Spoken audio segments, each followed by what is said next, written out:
네, 안녕하세요. 돈블리고입니다. 자, 오늘 설명할 시간이 없어서 빨리 해야 될 것 같은데요. 삼성전자 20만 전자 가는지에 대한 이야기를 서둘러 해보려고 합니다. 삼성전자 20만 전자 가는 건 시간 문제라고 생각합니다. 자, 그 이유에 대해서 오늘 한번 설명해 보겠습니다. 자, 먼저 삼성전자 주가가 어떻게 여기까지 왔는지 타임라인으로 지켜보겠습니다. 자, 1년 전인 2025년 2월 삼성전자는 5만 5천 원대였습니다. 이제 이른바 5만 전자라는 오명을 쓰고 있었죠. HBM에서는 SK 하이닉스에 밀리고 엔비디아는 납품이 늦어지고 투자자들의 실망감이 극에 달하는 상황이었습니다. 자, 2분기 어닝 쇼크를 겪으면서 한때 5만원에서 6만원대로 머물렀던 주가는 3분기 실적 반등으로 기점으로 상승세에 올라탔고 10월에는 2021년 장중 최고가였던 96,800원을 4년 만에 돌파했습니다. 자, 그리고 새해 첫 거래인 1월 2일 12만 8,500원으로 사상 최고가를 갱신한 출발한 주가는 2월 4일 시총 1,000조 원을 돌파하더니 2월 12일에는 HBM 4 양산 출하 소식에 17만 전자, 그리고 바로 다음 날인 13일에는 18만 전자까지 하루에 만원씩 올라간 겁니다. 1년 전과 비교하면 무려 225%나 올랐고요. 작년 말 종가 11만 9,900원 대비로만 봐도 51% 넘게 올랐습니다. 삼성전자 같은 시총 1,000조짜리 대형주가 이 속도로 움직이는 건 극히 이례적입니다. SK 하이닉스도 마찬가지고요. 삼성전자가 2월 12일 세계 최초로 6세대 고대역폭 메모리 HBM4를 양산 출하하겠다고 발표했습니다. 당초 설 연휴 직후인 2월 셋째 주에 출하할 예정이었는데 일주일이나 앞당겼습니다. 시장 주도권을 빼앗기지 않겠다는 강한 의지의 표현인데요. 스펙을 보면 왜 시장이 열광하는지 알 수 있습니다. 자, 동작 속도, 이건 업계 표준 대비 46%나 높은 수치고 정작 HBM3E보다 1.22배 빠릅니다. 특히 삼성전자가 이번에 승부수를 띄운 건 두 가지입니다. D램 칩의 최성단 원C 공정을 적용한 것인데 기존에는 검증된 9세대 공정을 쓰던 갈래를 깨고 베이스 타이의 4나노 파운드리 공정을 적용한 겁니다. 자, 이번 HBM4는 엔비디아의 차세대 AI 칩인 베라루빈 GPU에 탑재됩니다. 업계 보도에 따르면 베라루빈 GPU 1개에 삼성전자 36GB의 HBM4가 8개가 들어가는 것으로 전해지고 있습니다. HBM 시장의 판도를 이해하려면 삼성전자, SK하이닉스의 경쟁 구도를 봐야 합니다. 솔직히 지난 세대까지는 SK하이닉스의 완승이었습니다. 2025년 3분기 기준 HBM 점유율 57%대 22%, 2배 넘는 차이였고 지난해에는 SK하이닉스의 영업이익이 삼성전자를 추월하는 초유의 사태까지 벌어졌습니다. 자, 그런데 HBM4에서 삼성이 선제 공격을 했는데요. 세계 최초 양산 출하 SK하이닉스는 2월 내 양산 출하를 예고하고 있었는데 삼성이 먼저 치고 나온 겁니다. 자, 올해 HBM4 시장 점유율은 SK하이닉스 54%, 삼성 28%로 예상됩니다.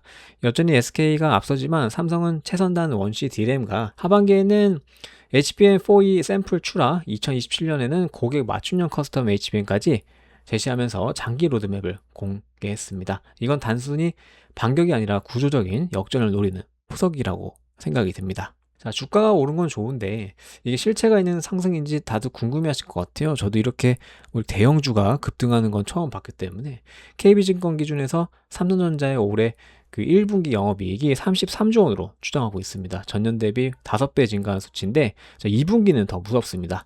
41조 원으로 전년 대비 9배입니다. 연간으로 110조 원, 지난해 43.6조 원에서 4배 가까이 뛰는 겁니다. 자, 여기서 한 가지 주목할 게 있는데 이 올해 삼성전자 영업이익이 무려 243조 원으로 전망하고 있는 증권사가 있고요.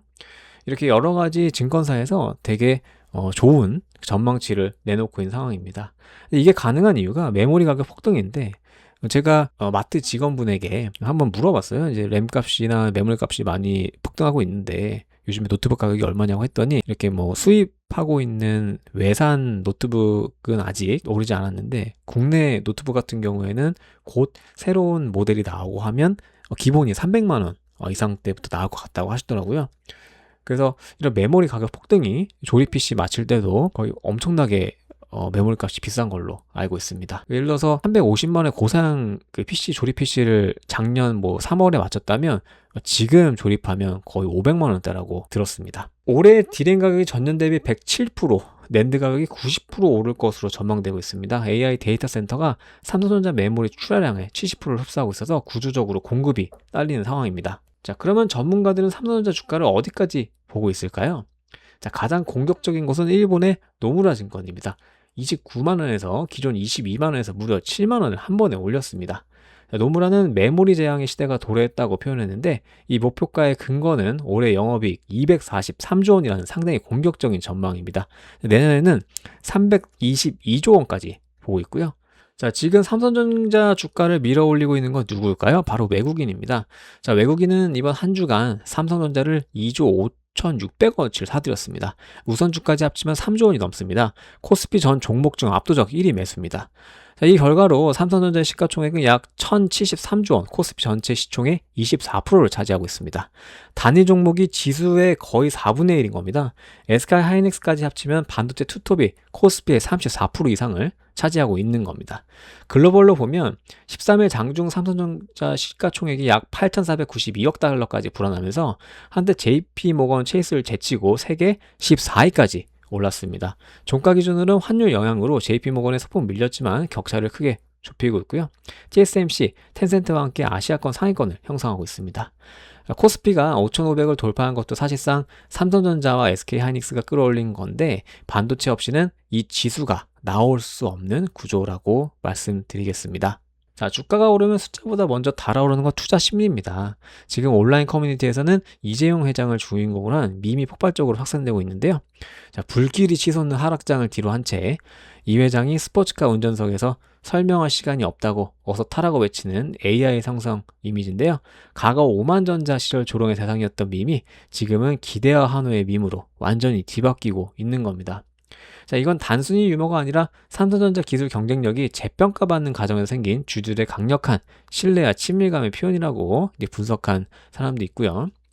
자, 하지만 이럴 때일수록 경계를 해야 되는 건 5만 원일 때 불안해서 못 샀고 10만 원일 때 의심했고 15만 원일 때는 망설였는데 18만 원 되니까 조급하면 생기는 겁니다.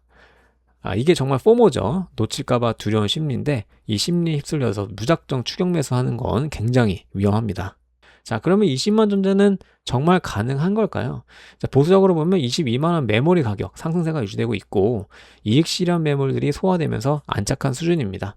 자, 기본 시나리오는 24만에서 27만 원, HBM4 점유율이 40%에 근접하고 분기 영업이익이 40조 원 이상 지속되면 충분히 도달 가능한 영역입니다. 지금 중요한 포인트가 하나 있습니다. 삼성전자가 사상 최고가를 경신하면서 신고가 영역에 진입했다는 건 위에서 팔려고 대기 중인 물량이 거의 없다는 뜻입니다.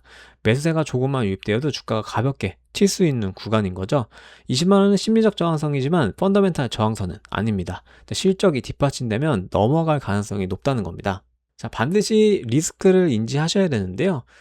가수요 리스크입니다. 반도체가 없어 날려고 하면 고객사들은 불안해서 실제 필요한 양보다 더 많이 주문을 넣습니다. 이걸 더블 부킹이라고 하는데 경기가 살짝 삐끗하면 주문을 한꺼번에 취소하게 됩니다.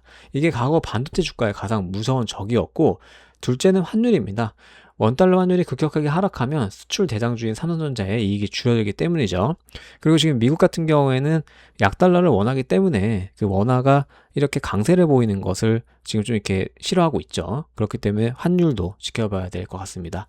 세 번째로는 AI 거품론인데 빅테크들이 AI 인프라에 엄청난 돈을 쏟아붓고 있죠. 구글도 자본적 지출을 선언하면서 주가가 좀 떨어지긴 했지만 엄청나게 지금 AI에 대한 트렌드가 저도 이제 실제 AI를 많이 쓰고 있는 입장으로서 거품이라기보다는 좀 가행됐다라고 말씀드릴 수 있을 것 같아요. 아직 투자 효과가 증명되지 않으면 나중에 자본적 지출에 대한 그 축소로 이어져서 메모리 수요가 타격을 받을 수 있고, 그 다음에 네 번째로는 2027년 공급 확대인데 삼성전자와 SK하이닉스 모두 대규모 신규 팹을 짓고 있습니다. 삼성전자는 2028년부터 평택 2단지 오라인을 가동될 예정이고 2027년 이후에 공급이 본격적으로 늘어나면 지금의 공급 부족이 공급 과잉으로 전환될 수 있습니다. 자, 잊지 마셔야 되는 건 2021년에 삼성전자는 장중 96,800원을 찍고 그 이후에 4년 넘게 박스권에 갇혀 있었다는 겁니다. 그렇기 때문에 영원히 오르는 주식은 없다는 겁니다. 자, 이 영상에서 가장 중요한 부분인데요. 삼성전자 언제 팔아야 할까요? 자, 매수보다 매도가 가장 어렵습니다. 훨씬 어렵죠. 특히 지금처럼 주가가 매일 신고가를 갈아치고 있을 때 조금만 더 라는 욕심이 발목을 잡거든요. 실제 부동산 같은 경우에도 그 매도를 빨리 하신 분들이 우리가 2020년도부터 계속 이제 부동산이 폭등을 했잖아요. 그때 그 전에 파셨던 분들이 많이 후회를 했습니다. 그러니까 언제 파는지가 되게 타이밍도 있어야 되고 되게 운의 영역인데 신호등 체계로 이제 설명을 드리면, 초록불은 보유 유지 구간으로서 D램 고정 거래 가격이 매달 올라가고 있고 외국인이 계속 사들이고 HBM 수주 확대 뉴스가 나오고 있다면 계속 보유하셔도 좋습니다. 지금 이 구간이고요. 근데 노란불은 일부 익절 구간으로서 D램 가격이 상승속도가 좀 줄어들거나 외국인이 3일 연속으로 순매도를 전환하거나 증권사들이 목표가를 내리기 시작하면 보유량의 20%에서 30%는 정리하는 것이 좋을 것 같고요. 자, 주황불로 적극적으로 이제 비중을 축소하는데 D램 고정 거래 가격이 하락으로 전환되거나 반도체 업체 재고가 10주 이상으로 쌓이거나 빅테크가 AI 인프라 투자를 줄인다고 발표하면 50% 이상 정리하는 것을 추천합니다. 그리고 마지막으로 빨간불은 전량 매도 고려하셔야 되는 게 분기 영업이익이 전분기 대비 줄어들거나 HBM 가세효가 붕괴됐다는 뉴스가 나오면 남은 물량도 정리하는 것을 고려하시는 게 좋을 것 같습니다. 자, 지금 이렇게 준비를 하셔야지 순간 막 이렇게 폭락장이 오면 되게 심리적으로 힘들거든요.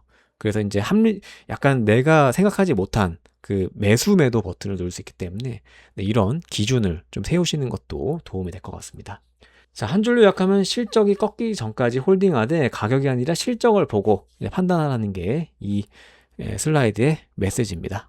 자, 이미 삼성전자를 보유하고 계신 분들은 축하드리고요. 20만 원 돌파할 때까지 느긋하게 지키셔도 될 것 같습니다. 신규 진입을 고려하시는 분들은 18만 원에 전 재산을 태우지 말고 이 단가 급등 이후에 반드시 차익 실현 매물이 나오기 때문에 주가가 출렁이는 그 시기에 한번 매수하는 것을 그 분할 매수 전략을 추천드리고, 배당이나 장기 투자가 목적이신 분들은 우선주 삼성전자 그 우를 종목을 검토해 보시기 바랍니다.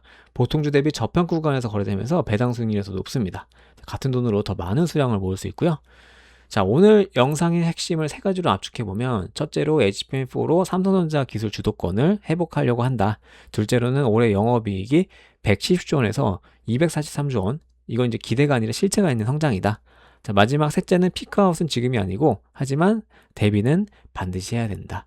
자, 마지막으로 한마디만 기억하시면 좋은 게 가격이 아니라 실적을 보고 판단을 하셔야 된다는 겁니다. 저도 주식 투자를 제가 하고 있지만 저는 미국 주식을 투자하고 있습니다. 그래서 적립식으로 이제 투자를 하고 있는데, 요즘에 나스닥도 계속 보합이고 뭐 크게 큰 뭐 상승세가 없어요. 저도 이제 국장에 돈을 넣을까 하다가 정찰병 몇 명 보내긴 했는데 엄청난 수익률을 기록하고 있습니다. 정찰병이라고 할지라도 거의 두 자리 숫자가 아니죠. 삼성전자 같은 경우에 거의 90% 이상 수익률을 내고 있고, 근데 그게 다 이렇게 정찰병이라는 그런 이제 약간 가슴 아픈 사연이 있습니다. 부동산 같은 경우에는 그냥 한번 매수를 등기를 치면 보이지가 않기 때문에 그냥 시간이 지남에 따라서 계단식으로 오르는데, 주식은 이게 MTS나 계속 보이게 되잖아요. 뉴스로 통해서 계속 저한테 챌린지를 겁니다. 매수할 거야, 매도할 거야. 근데 그게 너무나 많은 선택을 해야 하니까 오히려 주식 공부는 덜하고 그냥 계획적으로 꾸준히 이렇게 매수하는 적립식 매수 전략을 선택했거든요. 그래서 여러분들도 제가 이제 소개드리는 그런 주식 전망이나 여러 가지 그 재테크에 관련된 영상을 보시면서 너무 왔다 갔다 하지 마시고 그냥 이런 정보가 있더라 참고하셔서 투자에 조금이나마 도움이 되시면 좋을 것 같습니다. 감사합니다.